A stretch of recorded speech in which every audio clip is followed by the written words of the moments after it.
ما لا يقوله لك الناجحين والمعروفين يا صديقي المليونير البسيط المتواضع.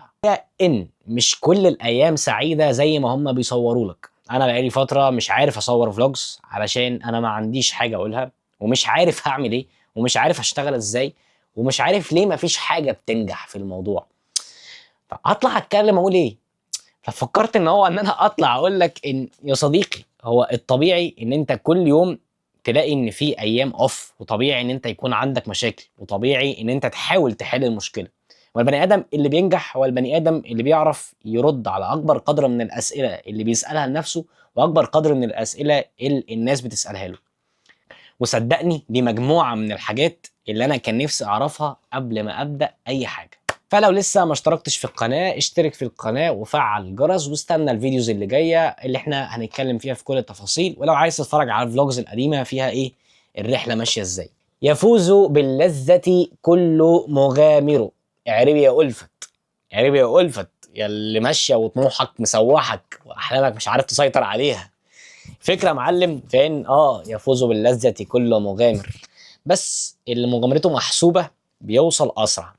واللي عارف نقط ضعفه، واللي عارف مشاكله، والمسلم لكل حاجة هو بيمر بيها وعلى دراية بيها، هو ده البني آدم اللي بيقدر انه يكمل. وان انت تكمل مش بيضمن لك ان انت تنجح، بس بيضمن لك ان انت هتشوف حاجة حلوة، او على الاقل هتعيش حياة يا معلم، هتشم هوا، هتعيش ادرينالين بيعلى، هتعيش ادرينالين بينزل، هتعيش دوبامين بيعلى، هتعيش دوبامين بينزل، هتشوف الرحلة بحلوها ومرها وزي ما هي تحبها. والله زي ما هي تحبها، زي ما بقول لك كده. حاول على قد ما تقدر ان انت تعيش رحلتك وتتقبل الوضع اللي انت فيه، وتحاول تشوف ايه اللي بيحصل معاك وتحاول تحل المشكله.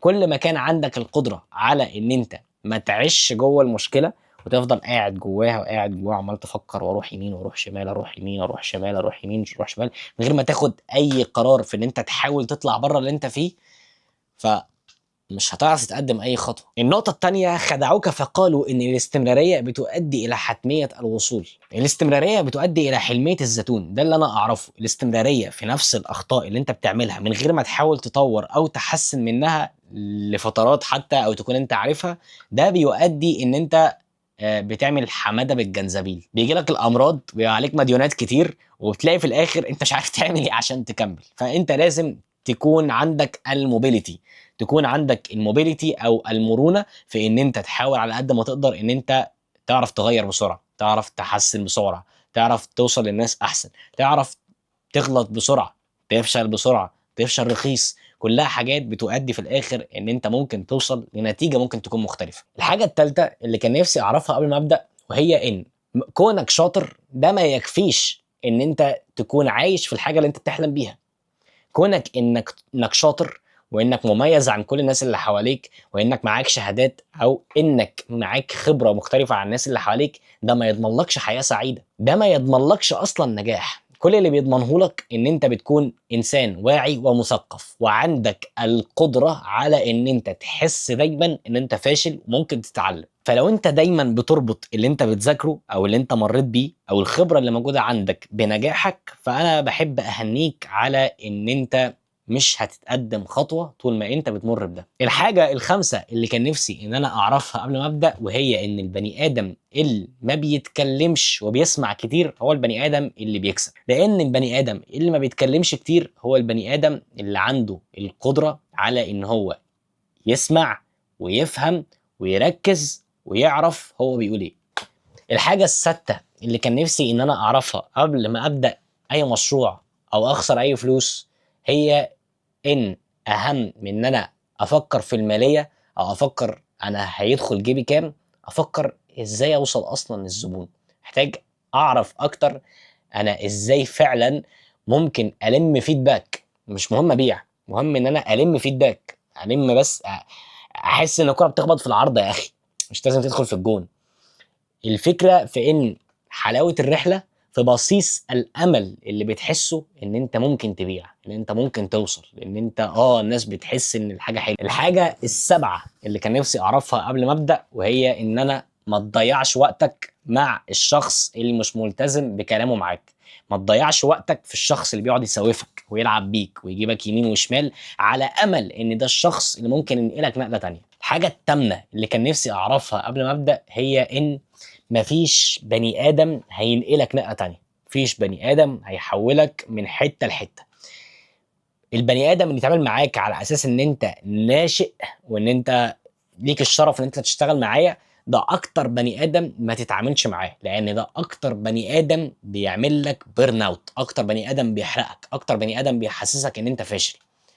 في اول الفيديو انا قلت لك لازم تحس ان انت جاهل عشان تقعد تتعلم على طول، لكن البني ادم ده بيحسسك ان انت فاشل مش جاهل. فانت ما تروحش على حد عشان تتعلم منه في المطلق، روح لحد علشان تتعلم منه حاجه هو بيعرف يعملها كويس قوي، لان كونه بيعرف يعمل حاجه كويس قوي ده ما بيضمنش ان هو يكون بيعرف يعمل كل الحاجات كويس قوي. فمن الاخر وقتك بيساوي حاجه من الاتنين، يا فلوس يا اما تتعلم. راحه البال وراحه النفس والورك لايف بالانس دي ان شاء الله في الجنه. فانت ببساطه شديده جدا لو انت عايز ان انت فعلا تكسب كويس، ما تضيعش وقت، ما تضيعش وقتك مع ناس تحرقك، تحرق مجهودك، وفي الاخر تنكره وتقول لك ده انت كنت اوحش واحد اتعاملت معاه. كل ما قدرت تستثمر وقتك وتقسمه صح، كل ما كان عندك القدرة والفاعلية ان انت فعلا تجيب جول. من اكتر الحاجات اللي كان نفسي اتعلمها قبل ما ابدأ اي حاجة هي ان انا ابدأ بالجيد بما فيه الكفاية، ابدأ باللي في مقدرتي فعلا، واحاول ان انا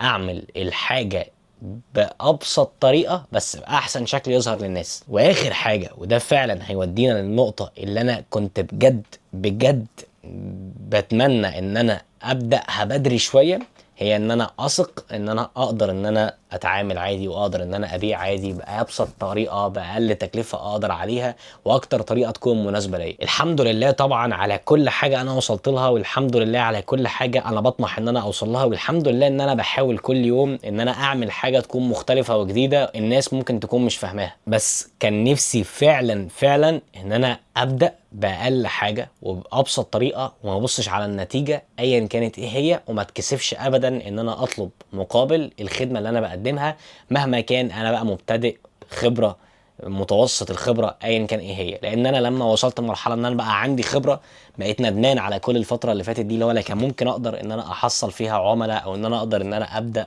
واعمل حاجه تكون مختلفه. لو انت بتشوف الفيديو ده وغالبا هتكون من ال 40 50 واحد اللي بادئين معايا الشانل، فاحب ان انا اقول لك انت من المحظوظين اللي بتشوف الرحله بتاعتي في الاول.